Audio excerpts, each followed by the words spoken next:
what's going on? Put it in a simple way for us. What are we expecting to see? What impact will it have? But I think the big question is, will what we're expecting to be announced spur growth, right? That's what we're looking for. And I think if all of the measures that we're going to see are pretty much aimed at people who already have money. So we're seeing a rollback in that NI contribution. Well, that's fine if you have a job, a little bit of a tax break there. If you don't have a job, it's not going to help a great deal. Getting rid of the cap on bankers' bonuses, that may make a difference on the margin. It may make it easier to hire people in the UK, but it's not going to make a big difference to the greater population. Question is do these people who are going to get a tax break, do they go ahead and spend it? Consumption is 2/3 of the UK economy. If people go and spend it, yes, that can improve growth. Doesn't that also increase inflation? It will. Absolutely. Very, very good question. It also doesn't do anything for the people who are going to struggle the most because of inflation. These tax breaks are not going to help the wider population. No, they only help you if you, as you say, you've got a job. Yeah. I'm staggered that we're looking at tinkering with stamp duty. So it's making a very scarce commodity, a house in the UK, even in greater demand. That's not going to help people again, and it's going to hurt people who are renting because that's taking properties off the market. So I don't see how this helps growth if you're really struggling. It may help in aggregate, it may help GDP a little bit, but that doesn't say much for the people at the lower end of the income scale. In your view, what would help? Much, much more targeted support for people who need it. We know this government is willing to spend a whole lot of money.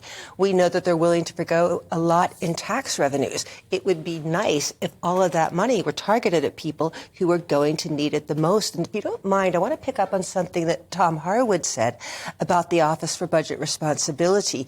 He's right. The OBR does say we'd like 10 weeks to prepare some kind of assessment of spending plans. But the OBR has said publicly that they have been working on spending plans since over the summer. They knew that there was going to be a new government coming in. The OBR has offered to provide numbers that that come close to costing this. They don't have full detail. Yeah, but they've been looking at Rishi Sunak's plans. But they have been, it's a very good point, but they have known that there's going to be a change of government. They have anticipated this, and they've been at least incorporating new growth forecasts. They've been looking at the level of inflation. They have said they can do a sketchier forecast, but they can do one. The Treasury has decided not to. These numbers exist. The Treasury is not going to publish them. And that, to my mind, there's such a question over any costings that we are going to get today.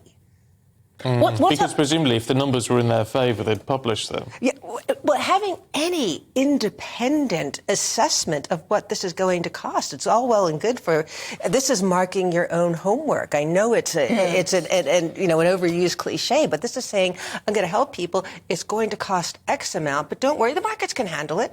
You need an independent assessment. But in terms of helping people who aren't on an income, I say a lot of these measures help. If you've got an income, you'll feel a benefit. How do you then gauge something fiscally that isn't just a handout, then, to help those people at the bottom end of the scale? Are you saying the handouts are what we need? I think targeted handouts, but not handouts to the general population. But we know that with inflation at 10%, and inflation may come down a little bit, or it may not hit the peaks with this new energy price freeze, but we're still seeing inflation that's going beyond the realm of energy.